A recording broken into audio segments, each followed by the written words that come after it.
RTV app వార్తల్ని క్షణాల్లో చదివే అవకాశం ఉంటుంది. ఒక న్యూస్ పేపర్, ఒక టెలివిజన్ ఛానల్ మీ చేతుల్లో ఎప్పుడూ ఉంటాయి.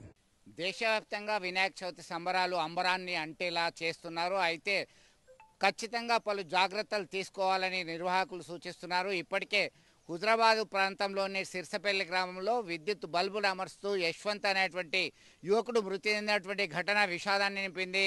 ఏకైక పుత్రునిగా ఉన్నటువంటి యువకుడు దుర్మరణం చెందడంతో కలత చెందారు.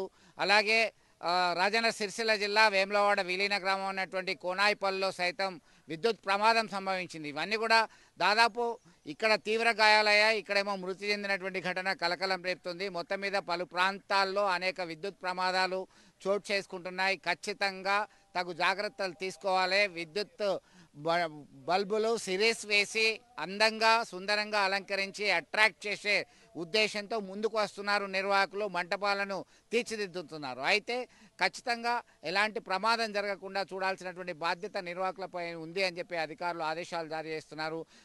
ఎవరికి వారే స్వీయ రక్షణ చర్యలు చేపట్టాలని సూచిస్తున్నారు. మండలం హుజరాబాద్ నవయువ యూత్ అసోసియేషన్ మాది. మేము ఏంటంటే మండపం వేస్తుంటే కుర్చెక్కి బల్బుకు తాగిండు. వంగ యశ్వంత్ అనే మరణించిన వ్యక్తి వాళ్ళ డాడీ కుర్చీ పట్టుకున్న వాళ్ళు ఏంటంటే మీద బల్బు బలిగిన వాళ్ళే నేను దిగువన్న వాళ్ళే మా భార్య ఉన్ను ఈ చనిపోయిన వ్యక్తి వాళ్ళ డాడీ ఆ కింది గ్లాసులు ఏరుతున్న వాళ్ళే వీళ్ళు ఏంటంటే నేను మండపం లోపల ఉన్న వాళ్ళే వాళ్ళు బయటకు వచ్చి వాళ్ళు ఒరుగుతున్నారు. ఏం ఒరుగుతున్నారు చూసే వరకు మీద అట్లా షార్ట్ అయి ఉన్నది.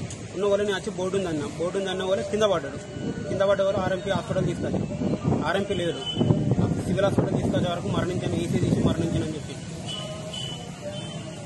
మరిన్ని వీడియోస్ కోసం ఛానల్ ని సబ్స్క్రైబ్ చేయండి. లేటెస్ట్ అప్డేట్స్ కోసం వాట్సాప్ ఛానల్ ని ఫాలో చేయండి. అండ్ లింక్ డిస్క్రిప్షన్ లో ఉంది.